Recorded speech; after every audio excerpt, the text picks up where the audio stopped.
belajar atau pekerja online.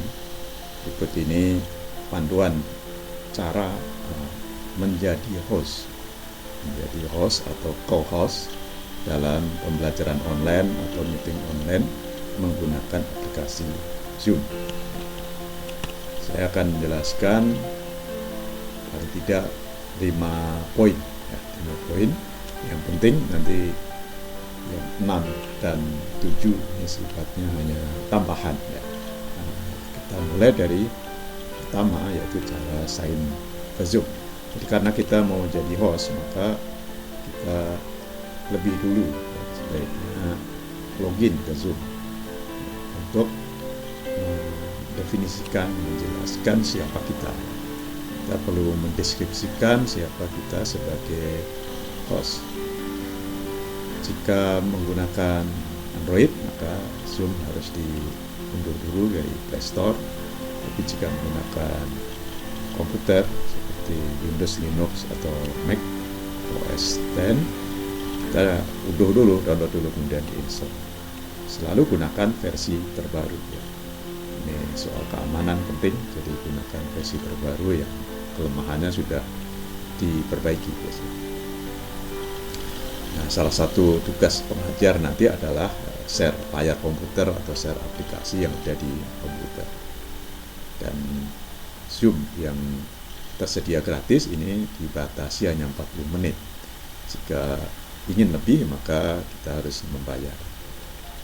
Jadi kita mulai dengan melihat aplikasinya. Tampilan loginnya seperti ini. Kalau login di aplikasi, bukan di browser. Tapi jika kita ingin loginnya dengan Google, maka klik di sini ada sign in with Google. Sign in with Google itu artinya menggunakan user atau email Google dan password di Google itu untuk login ke Zoom. Jadi ada 2 cara ya, kita membuat user dulu atau langsung login menggunakan Google. Nah, setelah login, nah ini langkah sebelum login ya, nanti ada pilihan email yang akan kita gunakan untuk login.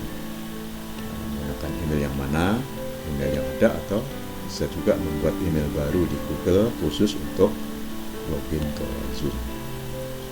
Setelah login, di sini kita bisa mulai latihan, misalnya membuat meeting baru, membuat pertemuan baru. Nah, karena kita yang membuat, maka kita menjadi host ya, otomatis menjadi host, dan kita bisa mengundang orang lain atau kita sendiri dengan menggunakan 2 alat yang berbeda, misalnya komputer untuk host, HP atau handphone bisa kita gunakan untuk join sebagai peserta atau partisipan misalnya, untuk latihan.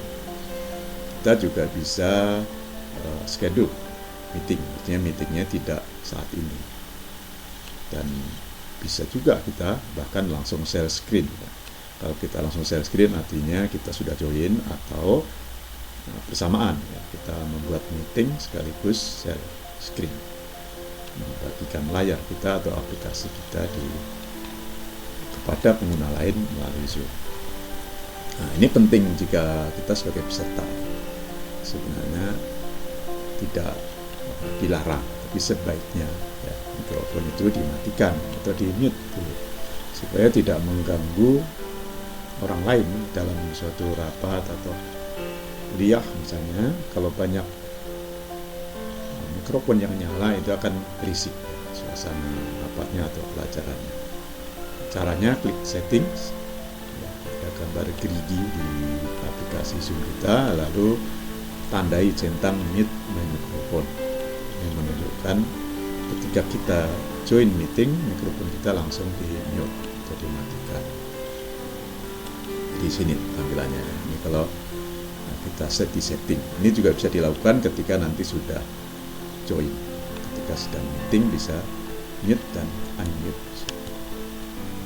Ini ketika sudah tampil ya, saya menampilkan wajah saya karena videonya diaktifkan, tidak dimatikan.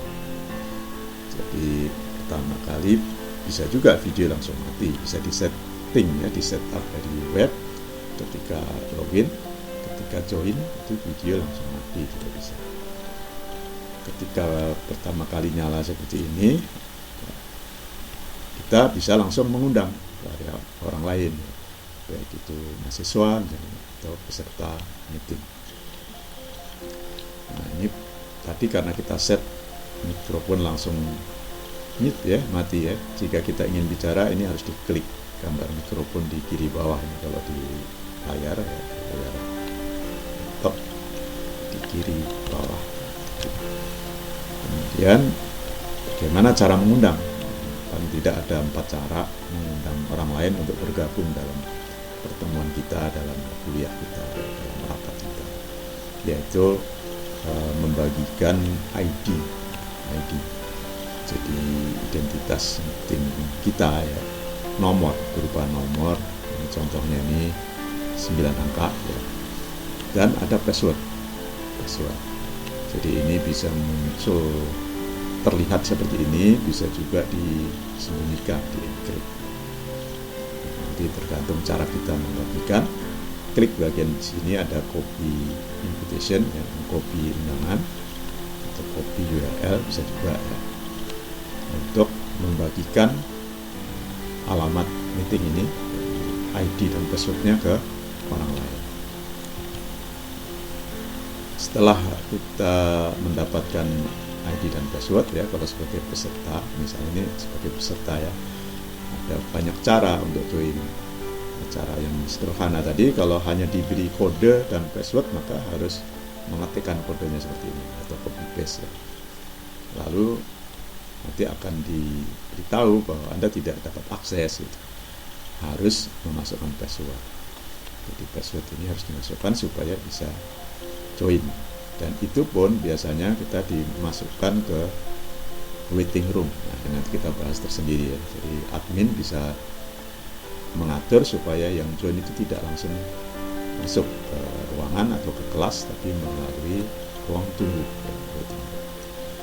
Oke, kita lanjutkan dulu. Jadi setelah memasukkan password, ini jika ingin aman tadi ya, jadi videonya dimatikan dulu, jaga-jaga kita belum siap ya, turn off video ketika join, nanti baru dinyalakan ketika dibutuhkan saja.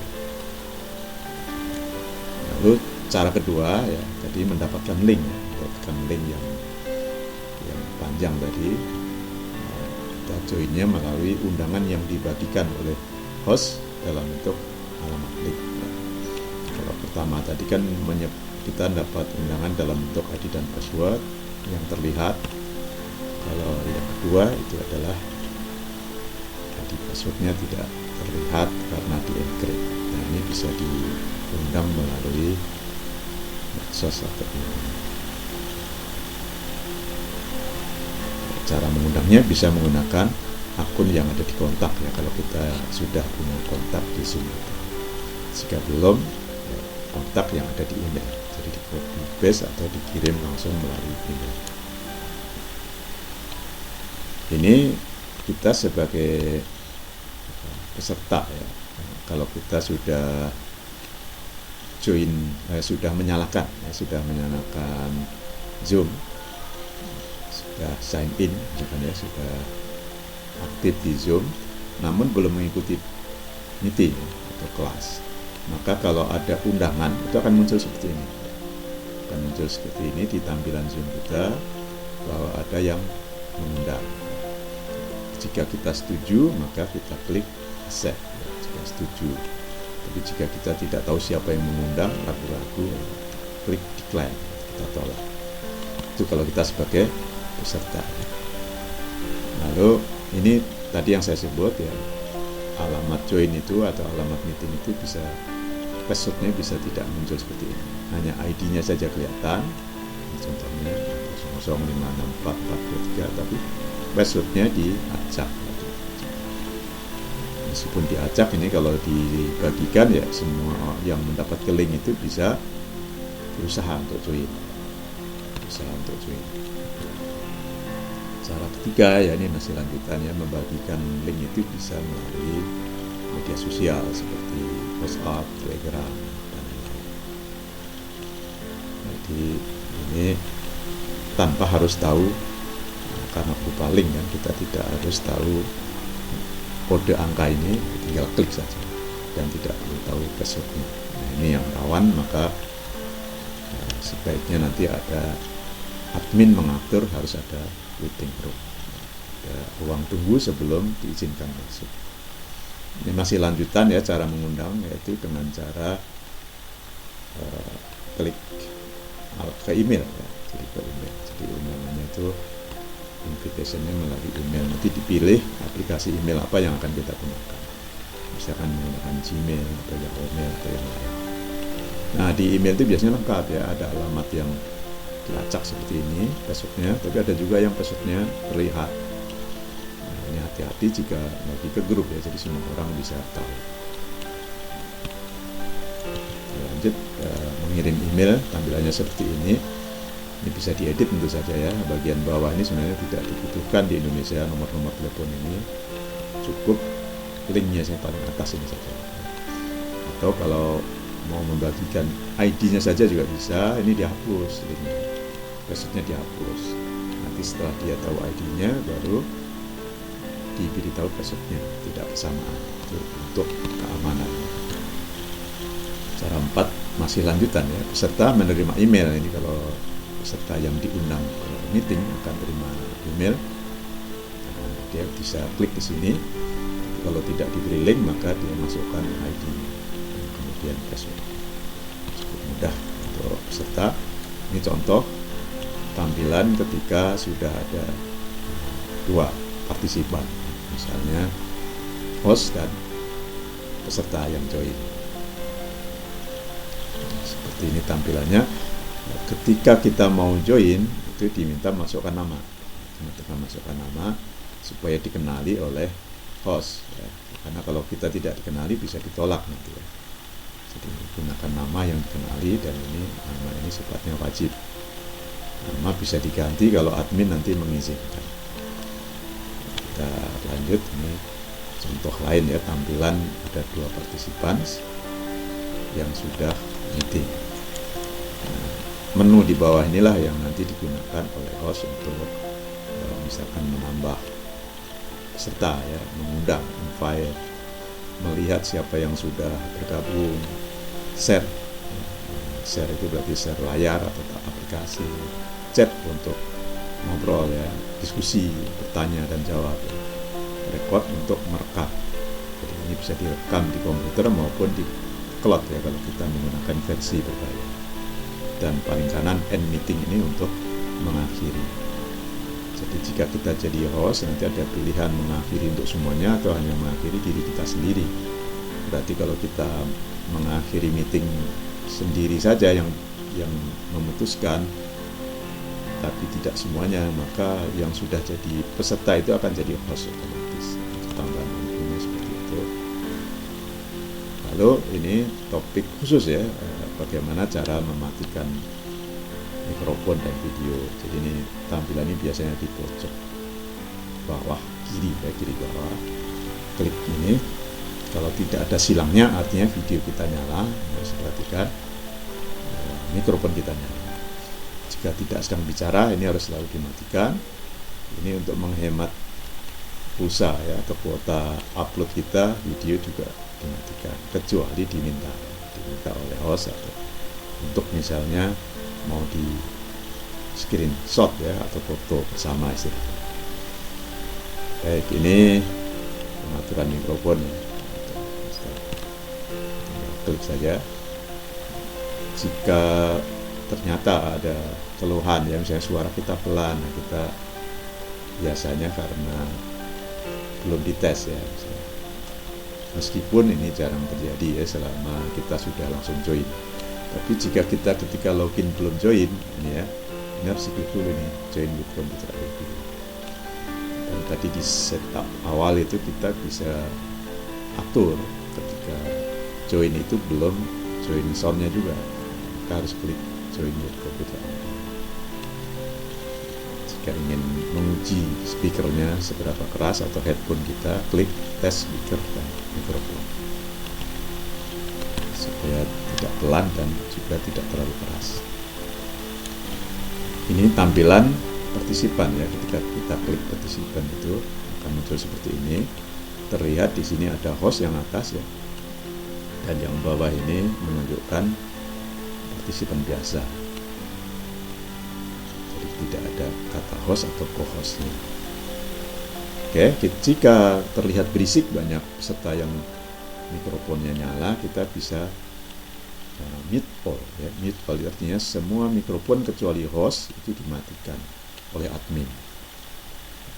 Ketika dimatikan nanti ada pilihan apakah participant boleh menyalakan sendiri atau harus diatur oleh admin ya. Jadi mikrofon itu bisa dimatikan semua, lalu masing-masing bisa menyalakan sendiri atau diatur oleh admin atau host dalam hal ini ya.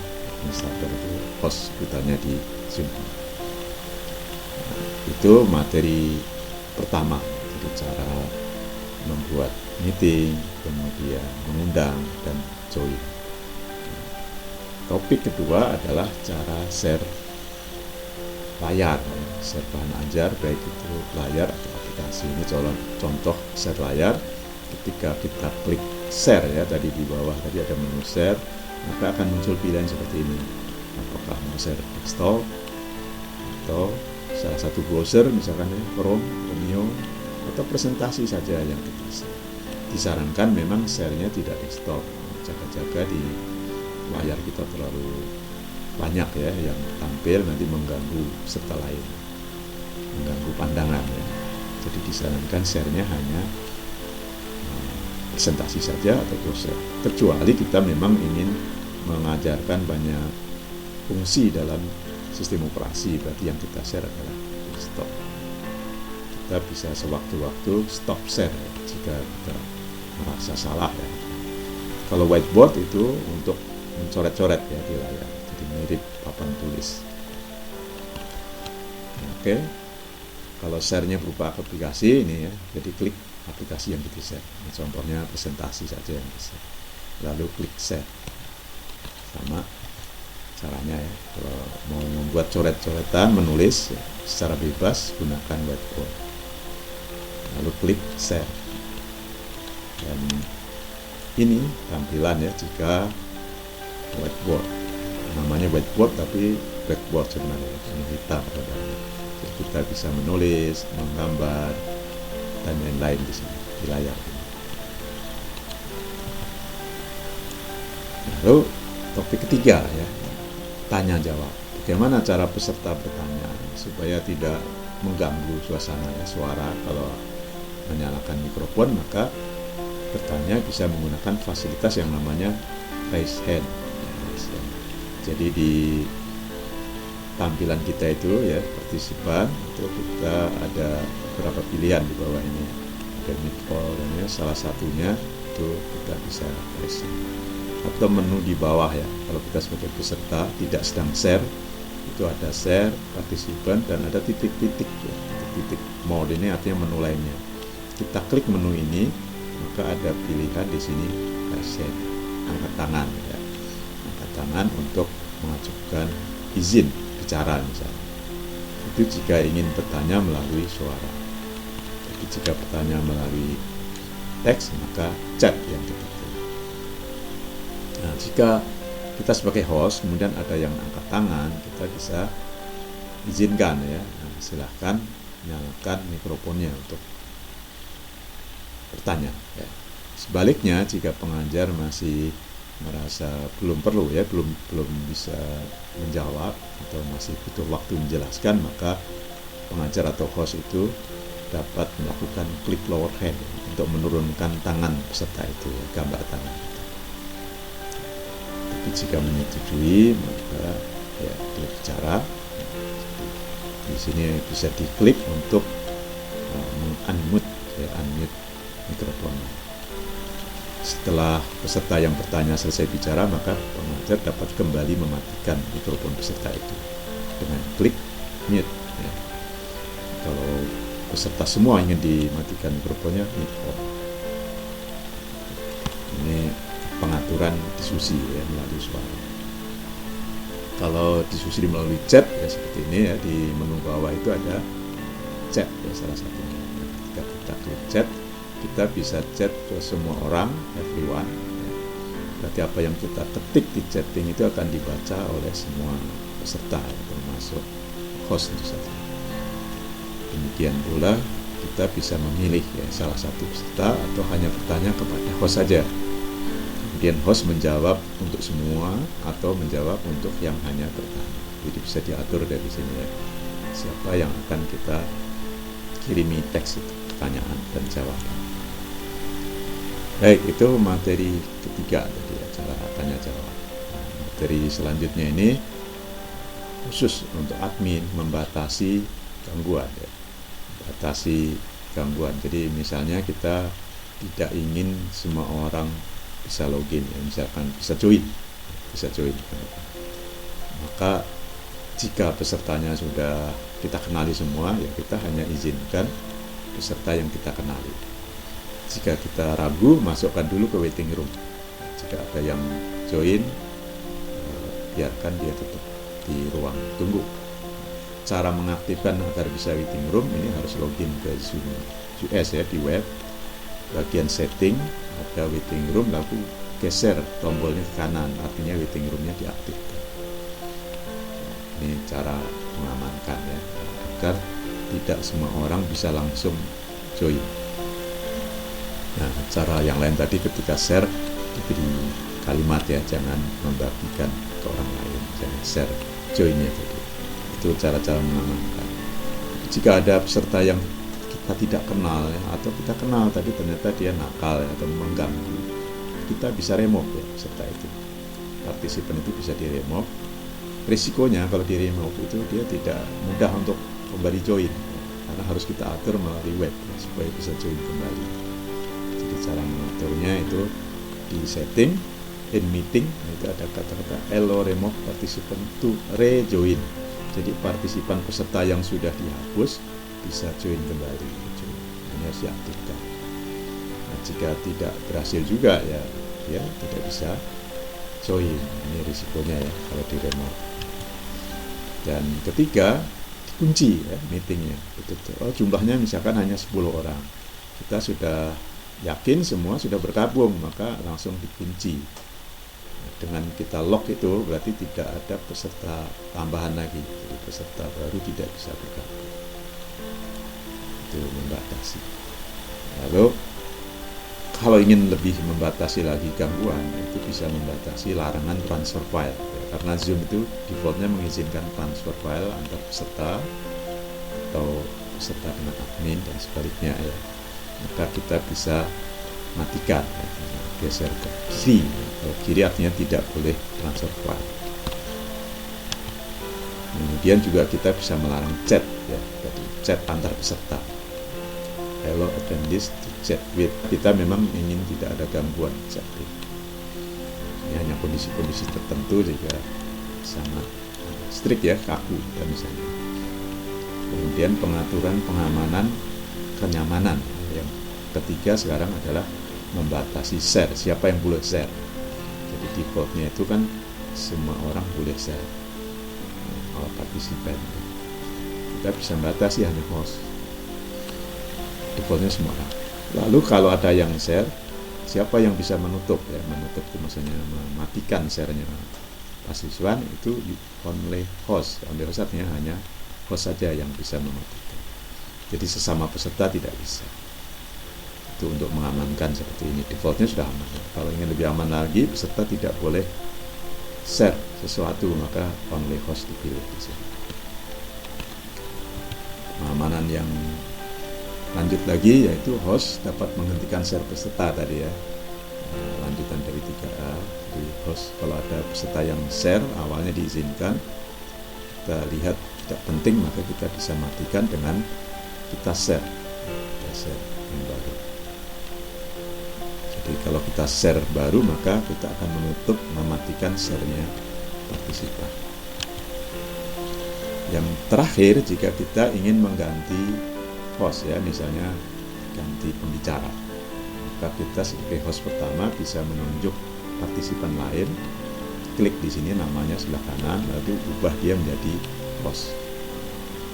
Jika kita menggunakan Zoom yang versi Pro ya, itu ada fungsi co-host itu harus diaktifkan melalui admin ya di web ya. Jadi semuanya setting di meeting, klik co-host, co-hostnya diaktifkan.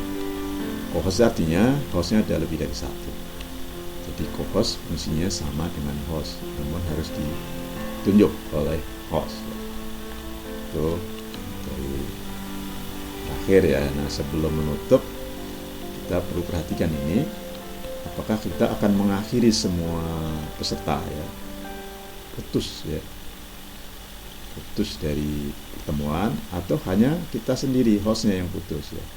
Jika hanya host yang keluar dan peserta yang lain tetap melanjutkan meeting, misalnya sudah ada co-host ya, kita cukup klik yang benar, leave meeting saja. Tapi jika kita ingin mengakhiri meeting untuk semua orang, tidak ada meeting lanjutan, maka kita klik end meeting co-host. Jadi itu jika memang meetingnya berakhir, tidak boleh ada yang meneruskan. Demikian, semoga bermanfaat.